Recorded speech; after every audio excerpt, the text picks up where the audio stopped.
Hi everyone, my name's Simon Dunn. I've been a graphic designer within the insights industry for more years than I care to mention. And I'm just doing a talk today about visual design, a metaphor, but within the insights industry. So when I started thinking about this presentation, I wanted to really sort of impactful image that tells a powerful story. And of course, this image immediately jumped to mind. It has multiple layers. On the surface, it's a lone man's sort of bravery in protecting his fellow protesters against the Chinese military. But as I say, the story has multiple layers. It also is, of course, a metaphor for the Tiananmen Square protesters, peaceful and kind of unarmed protests against the might of the Chinese Communist Party. But there is also a kind of further story in the humanity within the system. The lead tank commander maneuvers the tank to avoid running over the man. So this image that's very much, I should imagine, seared into our minds, particularly if of a certain age, really neatly demonstrates the picture superiority effect. There's science going back quite a long way that proves that images are more memorable. So of course we have to bring things back to the ground of the world, in the world of insights.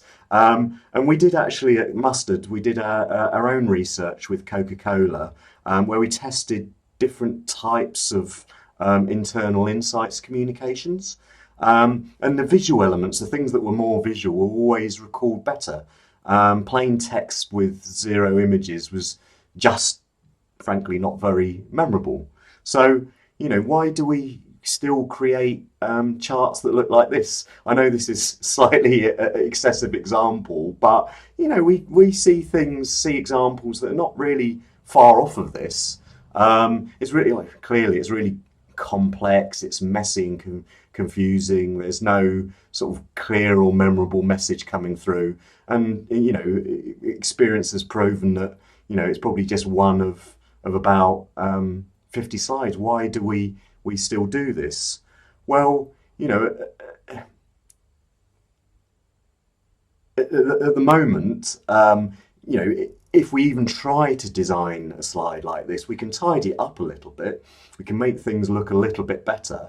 But effectively, what we're doing is actually putting lipstick on a gorilla. We need to actually be sort of more fundamental about things. And, at Mustard, we think that at the moment, the insights industry is doing itself a massive disservice by letting itself down at the last hurdle due to poor communication. We all know research puts so much effort into the studies, but ultimately we tend to forget about the communication of them. And this is a really difficult cycle to break, which is why it's not actually been broken frequently yet. The way research is currently planned and implemented doesn't really allow for the communications of the results. But, potentially there's a massive win here. There's a huge opportunity. If we can improve our visual communications, we can make huge insights in the impact of work. If we can get those insights over in a clear, concise, memorable way, that work will be memorable and actually implemented within the businesses that we work with. So this is a really big opportunity for us. So how do we actually grab that opportunity and make the changes that we need to deliver good communication? Well, first of all, we're all very familiar with the pressures of time. In fact, this countdown is making me quite tense. Time is our enemy, and ironically, we need to spend time to save time. Even if we do consider design and communication, it tends to be tacked on to the end of a project. I'm, for example, quite often asked to make something sort of look better last minute, but it's not possible to change the story and structure at the last minute. Therefore, we need to start thinking about those visuals and communication throughout the project. So don't leave the thought of communication to the last minute. don't run through the communications process as quick as you can, trying to sort of get it nailed as a tacked-on event. Avoid that habit of sort of like bolting visuals onto the end and just sort of snazzing it up. Make it look whizzy, people used to say to me. So we want to be more fundamental than that, and also don't put lipstick on a gorilla. Don't take something that's complicated and confusing and then just try and sort of effectively prettify it. Now, we often sort of within Mustard talk about a cigarette chart as a shorthand for how communications are considered within the industry. So, we do our project planning at the beginning, and that takes up a big chunk of the time on the project. Then we do our field work and analysis, and again, that takes up a large part of the project. And then we get our slides as an output at the end. And it's a really short burst of activity to try and get them into the state that we need. It's kind of like, it's the frantic burning delivery stage of the project. We don't allow enough time for that insight communication. It's so important, because if we don't communicate clearly, then effectively that money and budget has been wasted. So in order to change this, what do we need to do? Well, you need to think about the strategic purpose of the survey, and also focus on the audience at the start. People put a lot of time and effort into creating outputs, deliverables, which aren't sort of tailored or particularly relevant for the vast majority of the people that are going to see it. Think of the audience and how you're going to communicate with them. Are they really senior? Do they need sort of a very superficial top line communication, or do they understand research? They need more detail, or are they sort of more general people that the research really interesting for them, and there might be some interesting insights there, but maybe they don't understand research and it's just another thing in their inbox that they need to look at it, in which case keep it really short and simple. So the way we can help actually frame this is to use a creative brief. So a creative brief is something that we use in the design industry, and it helps set the boundaries of the project. So it's almost an agreement that we work with our client to agree, the different bits of detail of the project. We get it down in a document that's usually about 1.5 pages long, and get it signed off by the client. And it also, we use it to actually force people to think about one key overriding message of the work that they're doing, the thing that you predominantly want to communicate. We all know people don't retain information. They'll go to a presentation and see lots and lots of different bits of information. And we want to direct them to actually retain and keep and understand that one key bit of information from that project. It doesn't mean that you can't reintroduce other ideas, but from the point of view of design, there's just that one message. And if you pin this down at the start, it really helps you keep your visuals strong and consistent, and your message strong and consistent. And also, having a creative brief allows you to treat your report like a campaign, and then sort of work it into different forms of communication. So your internal messaging system, your internal intranet, whatever form that might take, email systems, that sort of thing. We can actually think about a campaign. How do we actually sort of communicate to these different people in these different ways, in the forms of the methodologies they prefer? Some people might prefer emails, whilst others might be more sort of familiar or used to looking at the intranet to get their information. And also, sometimes it's useful to think about a memorable metaphor for the presentation, to run throughout that presentation, to weave it through. This is a bit of a tricky concept to grab hold of, but quite a good example is a PR presentation that we did for Mustard recently, because we're a marketing agency. We did a PR presentation on how to be famous, and it uses a bee as a continual metaphor throughout. So I've got a few random slides from it here to kind of hopefully give you a bit of a example of how it might work. So our bee metaphor came from a poem that Lucy had found to use in her presentation at the beginning. And it's a lovely poem by Emily Dickinson about relating fame to a bee. So because this slide was right at the beginning of the presentation, we took that metaphor and weaved it throughout our presentation. So we had some videos of people talking to camera, so we put those onto the slides and had the bee pattern in the background. Seem to be news. And also, we've also got a hive here. So again, using a consistent visual style, so this sketchy effect that we had, it's almost a block cut effect. We use that type of illustrative style throughout, again using that sort of a bee theme running throughout, and that proved really effective, and it helps you retain those key bits of information about the presentation. You think, oh yeah, that bee presentation, they were talking about this, that, and the other. And also, what we need to do is mix it up a little bit, mix up our delivery methods. The problem with PowerPoint that no one actually thinks about what they're saying. People view it as a reporting tool rather than a communications tool. And also, fair enough, no one's actually trained in design. It's effectively design software. So this is obviously a little bit of a limitation. And we are a little bit wedded to PowerPoint. There's been other alternative systems that have come along in the past, but we're all quite wedded to it. It is a really useful system, but there are other options becoming available. So we're finding that clients are using video a lot more.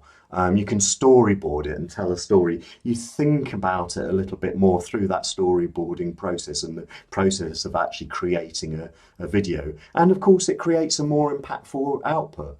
And that impactful output can be used in PowerPoint. It can be used, on email and so forth. So that's happening more and more. And we're doing quite a few animated videos with animated characters, voiceovers, subtitles, moving charts coming up, that kind of thing.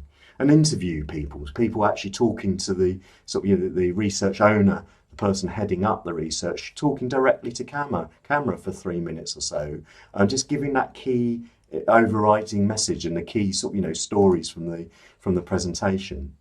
Of course, we're doing infographics. That's been going on for a while now, and also newsletters. So really,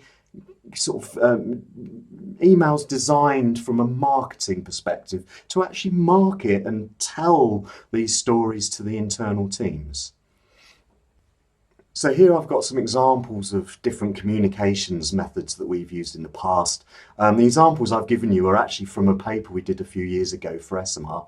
And actually since that time we've moved our visuals on an awful lot, and we're doing some really, really interesting work with clients.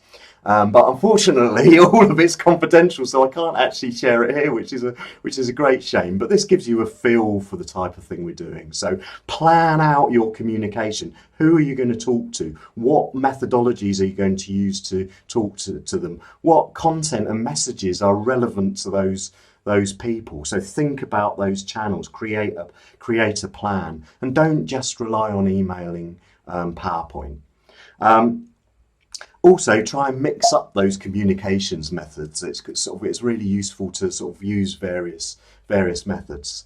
So, for example, here we've just got a newsletter that we did for Coca-Cola, as I say, part of this SMR project that we did. So again, everyone's still using emails, and we can create beautifully designed emails. We also use a system for delivering them, so it's very easy to deliver them and to get some kind of insight into how many clicks you're getting and that sort of thing, all from the internal system. Infographics, so again, really useful shorthand for delivering insight, something that a lot of people are now familiar with, in the general world. This is a very basic example of an animated video that we created as a demonstration of how animated videos would work. So again, this is very, very simple, basic animation. It's extremely quick and easy to put together. and allows you to sort of get those insights across in a bit more of a memorable way. And earlier on, I mentioned the sort of talking head. So this is Sandra from Coat, just talking on a webcam. We edit it together. We put the titles on. We create a little bit of a script to make sure that we're sort of tight and on point with the messaging. Beyond this, there's other options as well for the other types of communications you can do. Maybe you do physical events and have a stand or talk to people. If you've created a segmentation, create avatars for each of those people within your segmentation that you want to communicate to your audience. And you could have a physical event with sort of blow up, printed off things of your avatars with the information around them, talking to people, that sort of thing. There's lots and lots of different options available to us. But as I say, these are just a few of the ones that we've kind of used in the past. And as I say, we're doing sort of a lot of really interesting stuff in this area at the moment. Okay, to conclude, there's a few key things to remember to take away from the presentation. So the first is visuals are crucial for telling your story and communicating effectively with your audience. Don't tack them on as an afterthought at the end of the project. Plan them into the project as a whole.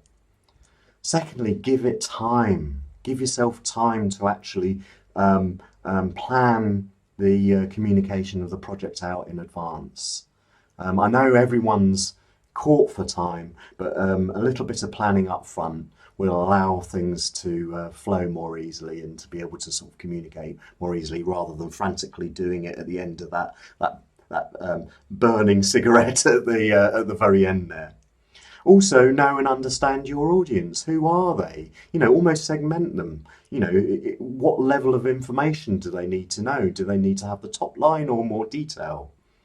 Do they understand insights? Are they going to understand the slides that you're showing them or the video that you're showing them? Also, think about how they want to receive that information. Are they likely to read their emails? Senior people often don't, so maybe you communicate with them in a different way. Potentially new technologies like Yammer and some of these internal intranet systems are a great way of talking to people. Certainly, the more sophisticated intranet systems are a fantastic mode of communication. Use that creative brief. It's an incredibly useful tool to sort of lock down what you're trying to communicate and make all of these kind of decisions about how you'll communicate and with whom. So it's a very, very useful tool to have in the toolbox there. Use a metaphor if appropriate. It's not always appropriate. For example, I don't think a metaphor would have particularly worked in this presentation here. But, if appropriate, use that metaphor to help reinforce what's going on.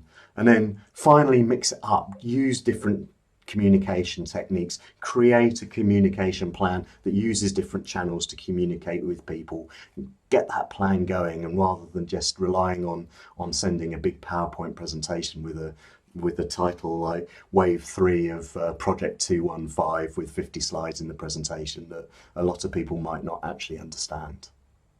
So finally, thank you very much for joining me.